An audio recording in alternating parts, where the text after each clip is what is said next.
তৎকালীন স্বৈর শাসকের সময় আমাদের বাইকে জামার ট্যাগ দিয়ে 25 লক্ষ টাকা চাঁদাবাজি করা হয়েছে। এখন আবার আমার বাইকে আওয়ামী লীগ ট্যাগ দিয়া মহিন ভাই আওয়ামী লীগ ট্যাগ দিয়ে এখন আবার আমাদের বিএনপি জামাতের সাথে একটা ভুল বুঝাবুঝি তৈরি করার জন্য আওয়ামী লীগ দোসররা এর নাম মেজবা নামের এক আওয়ামী লীগ দোসর সন্ত্রাসী অস্ত্র ব্যবসায়ী, তিনি এখানে মার্কেটে আইসা সমন্বয়ক নামক কিছু বাইকে ভুল বুঝায় আইনা আমাদের মার্কেটে ব্যবসায়ী দোকানে তালা মারছে। আমরা এর কঠোর হস্তে প্রতিবাদ করার কারণে বিএনপি জামাত ঐক্যবদ্ধ হইয়া আমরা আজকে আমাদের এই দোকান খুলতে সক্ষম হয়েছি। এই জন্য আমরা আল্লাহর দরবারে শুকরিয়া আদায় করি, আলহামদুলিল্লাহ। এবং আমরা আগামী দিনে এই মার্কেট সহ গুলিস্তানের যত জায়গায় বিএনপি জামাতের ভাইদের উপর হস্তক্ষেপ করব, বিএনপি জামাতের বাইরে ঐক্যবদ্ধ হয়ে তাদেরকে আমরা প্রতিহত করবো ইনশাআল্লাহ। প্রতিবাদকে মার্কেট আমরা আর স্থান করতে দিব না। আওয়ামী লীগ স্বৈরাচারদেরকে আর এখানে সুযোগ করে দিতে চাই না আমরা।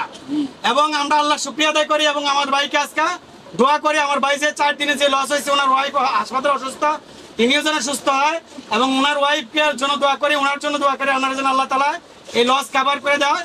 আর মেজবার বিরুদ্ধে আমরা আইনি সকল পদক্ষেপ ইনশাআল্লাহ নিব। অচিরে মেজবার বিরুদ্ধে চাঁদাবাজির এবং অস্ত্র ব্যবসার পান্নাসের হুমকি দেওয়ার এবং ব্যবসায়ীদের সম্মানহানি করার বিরুদ্ধে আমরা এখানে বিএনপির ভাইদের নাম বিক্রি করা হয়েছে।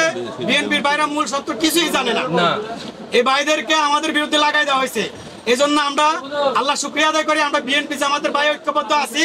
আগামী দিনে সব আন্দোলনে সব ফ্যাসিবাদের মোকাবিলায় আমরা ঐক্যবদ্ধ হয়ে ভূমিকা রাখবো ইনশাআল্লাহ। আমাদের মার্কেটের সেক্রেটারি জুম্মন ভাই এই এলাকার দায়িত্বশীল কিছু কথা বলবেন। রাজনীতি আলোচনা সমালোচনা ব্যবসায়িক প্রতিষ্ঠান আমি করতে চাই না।